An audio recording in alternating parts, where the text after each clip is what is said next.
Avez-vous déjà entendu parler de Coldplay ? Il est peu probable que vous répondiez non à cette question parce que Coldplay, c'est un des plus grands groupes de musique du monde. Même si vous ne les écoutez pas, même si vous n'écoutez jamais la radio, même si vous n'avez aucun compte sur les réseaux sociaux, eh bien malgré ça, il est peu probable que vous ne les connaissiez pas du tout. Mais bon, au cas où vous ne mesuriez pas leur importance, voici un rapide aperçu de leur palmarès. Plus de 100 millions d'albums vendus dans le monde, leur dernière tournée toujours en cours, Music of the Sphere, est l'une des plus grosses tournées de tous les temps. Ils ont remporté 7 Grammys Awards, c'est le groupe qui a battu le record de vente de billets du Stade de France, remplissant le stade au complet durant 4 soirs d'affilée. Bref, comme je vous le disais, un des plus grands groupes du monde. Et pourtant, depuis 2012, le groupe fait face à un problème. Leurs ventes d'albums ont beaucoup baissé. Et si on peut être tenté d'expliquer ça par des facteurs extérieurs au groupe, ce n'est pas suffisant. Car ce ne sont pas seulement les ventes, mais aussi la popularité globale de ces albums qui est en baisse. Et en plus de ça, ce graphique est corrélé à une autre donnée. Les reviews de leurs albums sont de plus en plus négatives, que ce soit de la part des professionnels ou de la part du public. Le monde semble de moins en moins aimer leur musique. Mais malgré ça, il y a un chiffre qui, lui, continue de grossir. C'est celui de leur vente de tickets. On dirait presque que quand leur vente d'albums chute, le nombre de personnes qui se rendent à leur concert augmente. Bon, là, il y a pas mal de questions à se poser. Comment Coldplay en est arrivé là ? Qu'est-ce qui explique le paradoxe dont on vient de parler ? Et potentiellement, quel est le futur du groupe s'il continue ainsi ? C'est ce que je vous propose de découvrir dans cette vidéo. Bienvenue dans le paradoxe de Coldplay.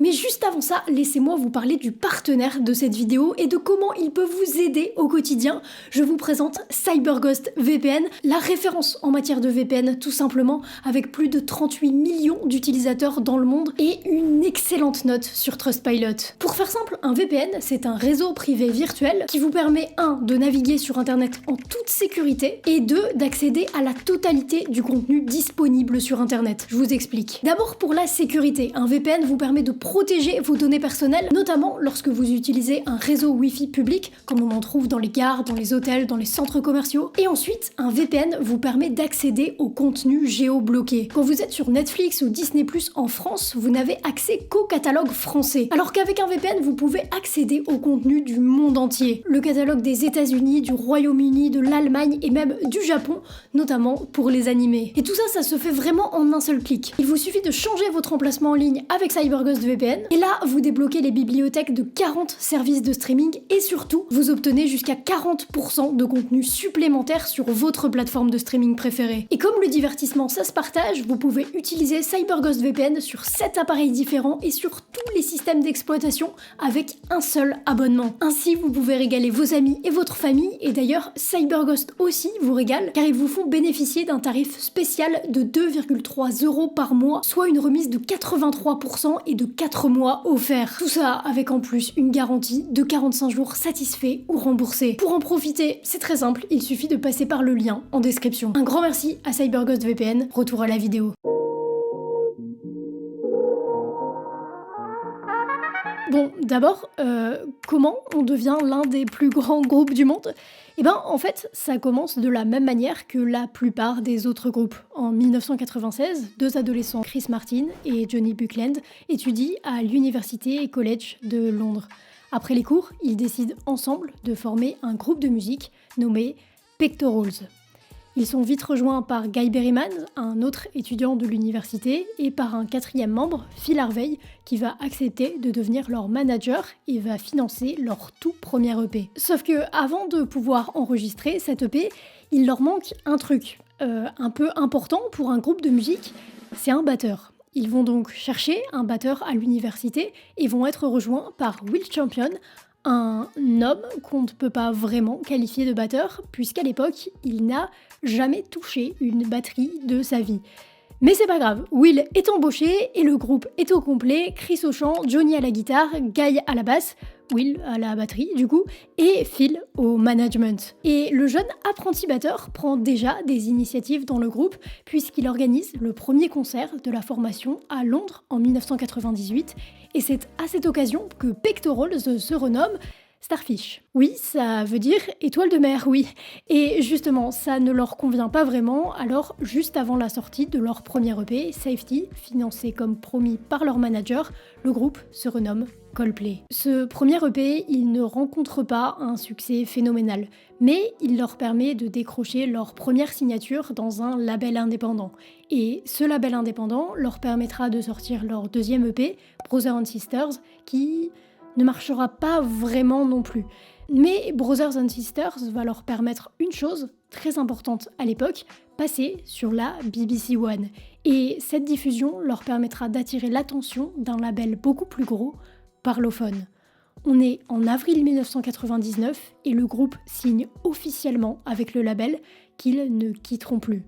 Ils sortent un dernier EP, The Blue Room, mais maintenant ce n'est plus l'heure de faire des EP. Il faut sortir un album. Et quel album ?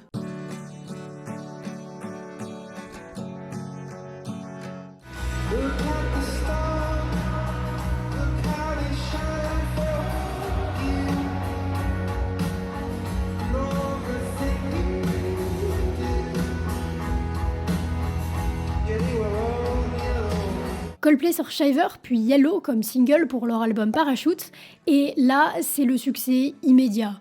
Il faut comprendre qu'on est encore à une ère pré-réseaux sociaux où percer en indépendant c'est difficile, mais en étant accompagné d'un label comme Parlophone, le label qui, je le rappelle, a signé les Beatles à leur début, ça leur assurait déjà un certain succès. Ce n'est donc pas une grosse surprise que Parachute se vende bien au Royaume-Uni puis aux États-Unis, mais ce qui est le plus notable avec cet album, c'est que les critiques sont vraiment élogieuses. C'est un bon album. Mais ce n'est largement pas assez pour le groupe. Eux, ils veulent faire mieux et ils veulent viser plus haut. Oh yes, it's now the 26th of June 1998.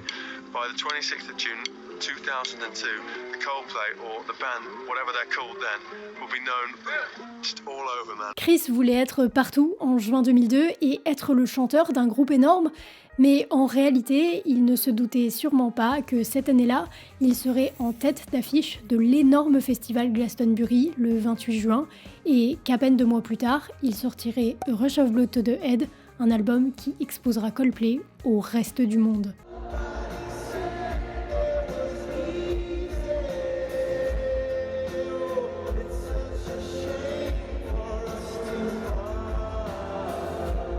En fait, là, il faut comprendre que le groupe ne va faire qu'enchaîner les succès. A Rush of Blood to the Head est un succès commercial énorme avec des singles comme Clocks ou The Scientist. L'album remporte un Grammy et est élu meilleur album alternatif. Les sonorités sont plus rock et moins intimistes que sur Parachute, mais le public suit complètement le mouvement. L'album est suivi de X on Y, un projet aux sonorités un peu différentes, avec plus de synthé notamment, mais pareil, l'album marche plutôt bien et s'affirme avec des titres comme Fix You. Bref, tout va bien. Et puis, Coldplay va sortir un 4e album, Viva la Vida or Death and All His Friends, avec ce single.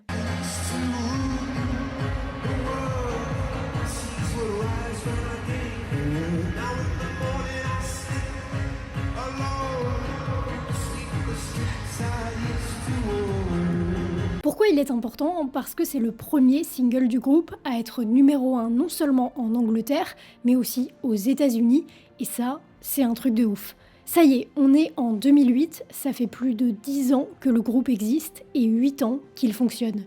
Mais il faut comprendre une notion qui est primordiale pour la suite. Il y a une différence entre être un groupe qui marche super bien commercialement et qui fait des concerts dans des arènes de disons 15-20 000 personnes, ce qui est déjà énorme, et être un groupe de stades qui remplit des stades à eux seuls partout dans le monde. Et Coldplay, comme le disait très bien l'adolescent boutonneux qu'était Chris Martin en 1998, ils n'ont pas vocation à être juste un groupe qui marche très bien. Ils veulent être partout. Ils veulent être un groupe de stade. Et pour ça, il va falloir faire des choix.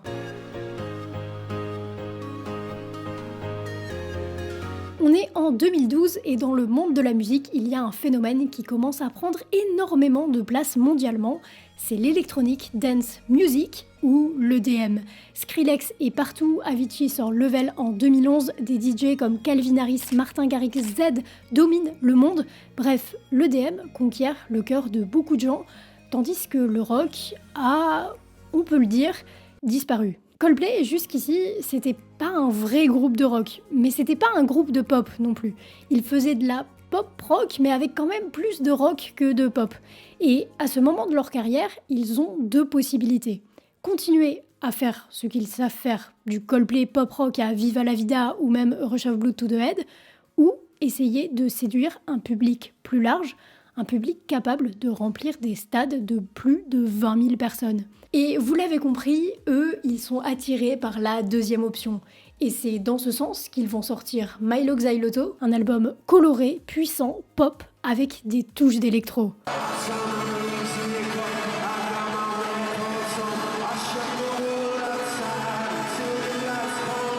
Mylo Xyloto n'a pas grand-chose, si ce n'est rien, à voir avec les albums précédents de Coldplay, et forcément, vous vous en doutez, une partie de la fanbase du groupe est déçue et va commencer à se séparer un peu d'eux. Mais vous vous souvenez de ce que je disais sur le fait de devenir un groupe de stade ?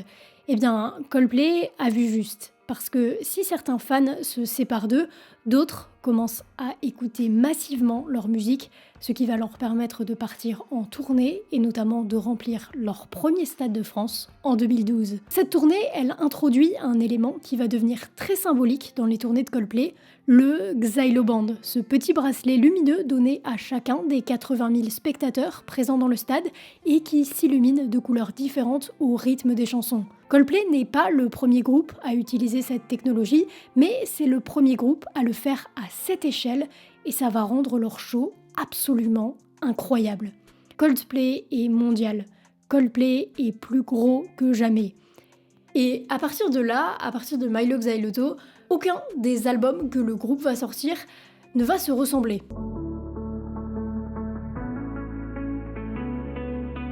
Si on pouvait trouver une cohérence de style dans les 4 premiers albums du groupe, qui sont 4 albums bien différents mais dans lesquels on ressent une certaine cohérence, la suite de la carrière de Coldplay va être moins cohérente, disons, en termes de sonorité.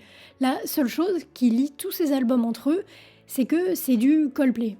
On entend que c'est du Coldplay, ça sonne Coldplay. Pour vous donner un petit aperçu de l'après Mylo Xyloto et illustrer mon propos. Le groupe sort en 2014 Ghost Stories, un album profondément intimiste avec lequel ils ne feront pas de tournée des stades, mais une tournée des petites salles. Ils joueront au Casino de Paris avec cet album. Petit rappel de la capacité du Casino de Paris, 2000 places. Ghost Stories sera comparé pour ses sonorités à Parachutes, le premier album du groupe, sûrement pour son côté acoustique.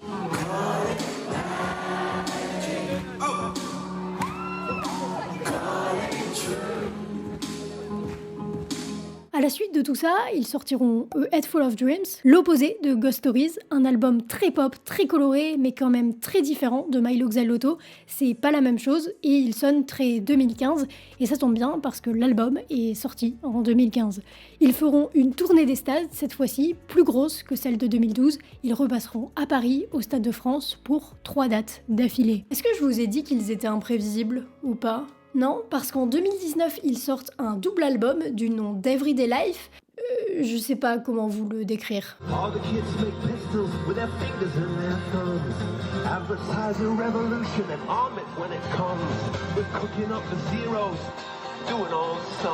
Ce sera le pire album ever en termes de vente.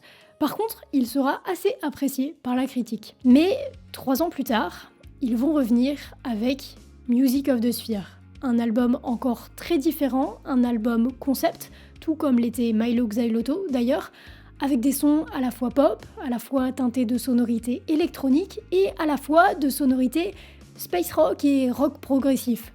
C'est encore une fois assez particulier et c'est une vraie prise de risque pour le groupe. Et c'est là qu'on va voir définitivement se cristalliser la tendance dont je parlais au début de cette vidéo. Music of the Spheres n'est pas bien reçu ni par les fans ni par la critique. Pourtant, c'est la plus grosse tournée de Coldplay. est l'une des plus grosses tournées de l'histoire de la musique. Et ok, leurs concerts sont incroyables visuellement, mais c'est pas tout.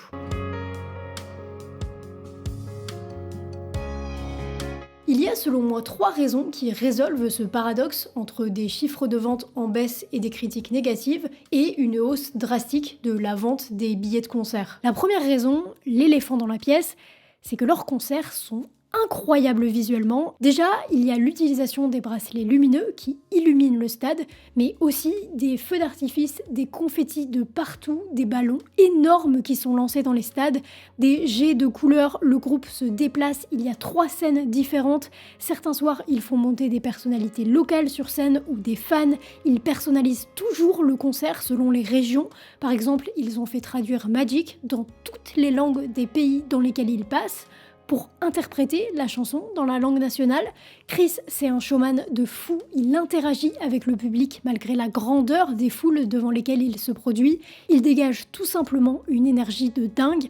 Bref, c'est un concert qui, sur le plan technique et visuel, est vraiment réussi. Mais c'est pas suffisant comme explication, parce que vous pouvez faire le meilleur show possible et imaginable, si vraiment plus personne n'aime votre musique, ça marchera pas. Et justement, c'est la deuxième raison. Le concert dure 2 heures, et sur ces 2 heures, une grande partie est consacrée aux grands singles de toute la carrière de Coldplay, tout album confondu.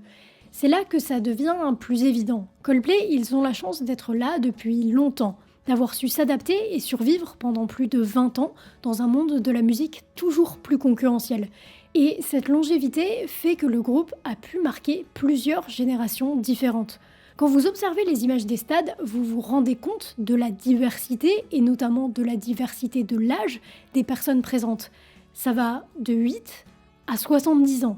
Et c'est pas parce que les enfants ou les grands-mères sont touchés spécialement par la musique de Coldplay, mais juste parce qu'un concert de Coldplay, c'est devenu un événement familial. Et à ce stade d'une carrière, la musique actuelle et les nouveaux albums ne comptent même plus vraiment. Même quelqu'un qui n'aime pas Music of the Spheres, mais qui aimait Coldplay dans les années 2000, achète ses places pour un concert de Coldplay. C'est le privilège qu'ont les énormes groupes qui ont su perdurer. Ils réunissent plusieurs générations qui ont chacune eu le droit à leur hit de Coldplay à leur époque, et ils se retrouvent tous lors d'un concert de Coldplay pour partager un moment ensemble. Et ça, d'ailleurs, ce n'est pas prêt de s'arrêter, puisque même si les albums en eux-mêmes ne remportent pas des succès à la hauteur de ce qu'on pourrait attendre pour un groupe comme Coldplay, ils continuent de faire des hits, notamment des hits qui touchent la jeune génération. On peut penser à My Universe, le plus gros single du dernier album, en featuring avec BTS, qui touche, au travers de la K-pop, encore la nouvelle génération. Et il n'y a qu'à voir le succès de Coldplay sur une application comme TikTok, qui, admettons-le, regroupe beaucoup de personnes très jeunes, pour se rendre compte que leur popularité continue de se transmettre. Alors ok, c'est un show incroyable, ok, toutes les générations peuvent s'y rendre, mais je pense qu'on peut pousser cette deuxième explication un peu plus loin. Tout à l'heure, je vous ai dit que les albums étaient devenus assez incohérents entre eux et que le groupe avait testé énormément de choses musicalement à partir de Mylo Xyloto, mais il y a une chose qui n'a jamais quitté le groupe, c'est le message d'espoir qu'ils adressent au monde. L'espoir est dans chacun de leurs albums, y compris dans un album comme Ghost Stories, qui, à la première écoute, semble vraiment triste. Et pourtant, même dans cet album, il y a de l'espoir. Beaucoup de gens critiquent Coldplay pour ça, en disant que c'est de la musique de bisounours. Plein de gens disent que les paroles sont pauvres et vous savez quoi, même Chris Martin lui-même, qui écrit les paroles, les a qualifiées, je cite, de « un peu de la merde ». Plein de gens les trouvent naïfs, trouvent le message qu'ils véhiculent trop simple et détestent l'optimisme palpable de Chris à chacune de ses apparitions publiques, sauf qu'en réalité, c'est aussi ça que les gens viennent chercher dans les musiques et surtout dans les concerts de Coldplay. Chris a toujours cherché à unir les gens et à diffuser de l'amour. C'est la marque même de Coldplay de faire ça. Et dans un monde toujours plus violent, toujours plus complexe, où il est de plus en plus difficile de vivre dans l'amour et non dans la haine, Coldplay offre une bulle loin de tout ça. Une bulle durant laquelle des dizaines de milliers de personnes se retrouvent ensemble, unies, à chanter les mêmes musiques, à avoir un bracelet de la même couleur et à oublier, le temps d'un instant coloré, que le reste du monde est sombre.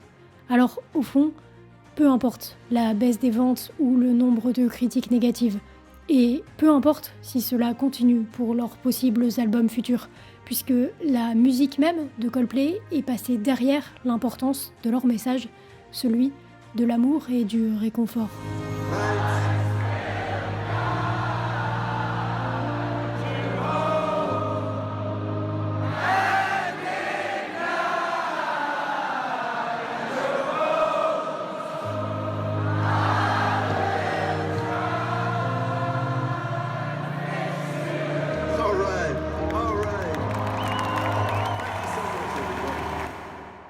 Merci beaucoup à CyberGhost VPN de m'avoir accompagné sur cette vidéo. Le lien est en description si vous souhaitez profiter du tarif spécial de 2,3 € par mois, soit 83% de réduction et 4 mois offerts. C'était Lovie, je vous dis à la semaine prochaine, prenez soin de vous.